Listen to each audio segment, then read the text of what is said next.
Yes, I believe it is important to go forward, to pass this bill.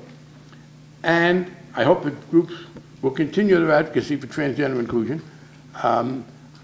I think that people will be making a great mistake if they then tell people to vote against this bill. I don't expect there to be a very vigorous, real effort to try and defeat the bill from the left. I think it would be a great mistake if we got it. But, and I will also ask, and I've already written to the chairman of the subcommittee to ask him for a hearing on the transgender piece. And then maybe, maybe they can catch up together next year. But I think I don't want the next few months dominated by the news that the Democratic House majority elected and pledging to pass a sexual orientation bill led by Nancy Pelosi decided that we couldn't do it. And so that's why I want to go ahead.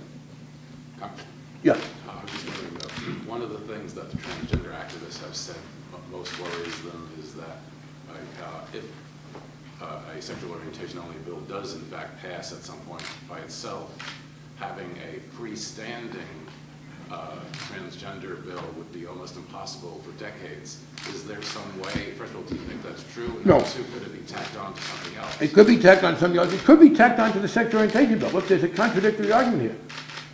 Very few people think that George Bush is going to sign this bill banning sexual orientation discrimination. I think it is important in the interest of ultimately passing it to get it started now. It's probably not going to become law with or without transgender inclusion until we get a Democratic president. If they really believe that there is the kind of sentiment that they think there is, I am afraid they've been too optimistic, but maybe they can sort of overcome it. A couple of members have come up to me since they began this. Previously, I had members coming up to me and saying, oh, do I have to vote on this transgender thing?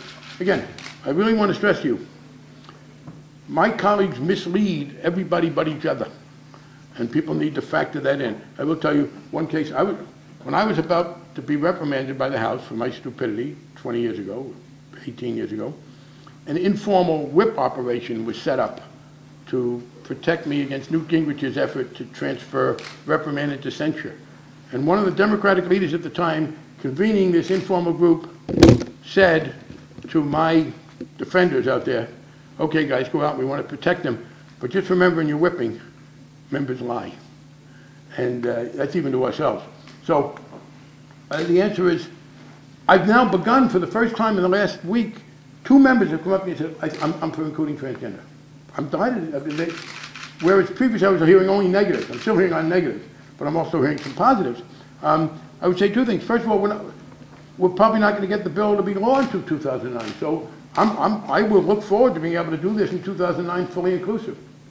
Secondly, the experience in the states, and again, people are contradictory. They said, well, we've been able to do this in the states.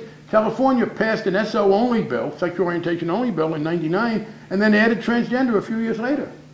Look, when Matt Foreman was the head of the Empire State Pride agenda a few years ago, they not only passed in New York a sexual orientation-only bill, but if I'm correct, they decided then to endorse George Pataki, the conservative Republican governor, as a reward for his doing it.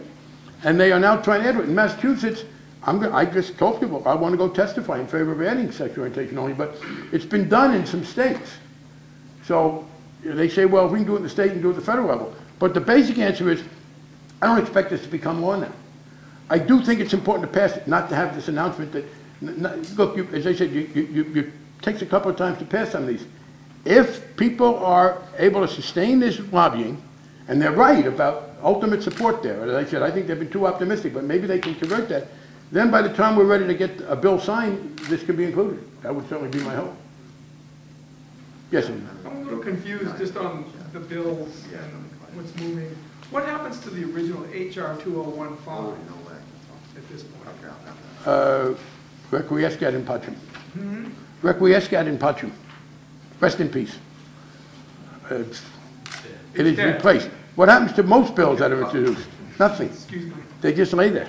I mean, so the answer, by the way, we could always redo that. That's the other answer I'd give. If it turns out that bill's still alive, if it turned out 6 months from now, if the Senate hasn't acted, then we can do the whole thing. It can be revived again. It's laying there. It's a side. Yes, Rick. Do you have a rough sense of where the votes are for a gay-only bill versus advanced inclusive bill? Yeah, I believe we are probably, we can pass that by 15 or 20 votes. Not a huge amount. The gay-only bill? Yeah. And how far? That is, we lose some Democrats, we get some Republicans. At least 2 Republicans said to me One Republican who's been a strong gay rights supporter said, you know, I'm afraid I might be the only vote if it's trans inclusive. Tammy thinks that's too pessimistic, and she's been doing a great lobbying job. But I don't think, you know, again, we only got 9 Republicans. I said 9 votes before, but we only got 9 Republicans in beating the recommit, and it was by a very small margin on hate crimes. I may have been wrong about the absolute margin, but we only got 9 Republicans. I believe we would have something like 225 to 230 votes for sexual orientation only. Not a huge amount. Less than on hate crimes. What about the trans inclusive? How far short do you think the votes are? Well, I think we're probably, well, the point is it wouldn't be a separate trans inclusive, it wouldn't be an up or down vote on the bill. There would be a recommittal motion by the Republicans, which would send the bill back to committee for further deliberations that would aim at the most vulnerable part of the transgender movement. Again, people say, well, you shouldn't mention that. The notion that by our acknowledging that there are political vulnerabilities, we have somehow told the Republicans that is really dumb. They know all these things. They would aim at elementary school teachers. They would aim at other very sensitive, you know, gym attendants. They would find some of the things that people say, well, they're not likely. Hey, it's not a question of what's likely. It's a question of what members are being asked to vote on and what will be on a 30-second spot. And I believe on one of those amendments, we would probably, if everybody had a vote instantly at the same time, we could lose by 30 votes. And here's the problem that you get. Some of you have seen this, you follow things. A tough vote will be up in the House.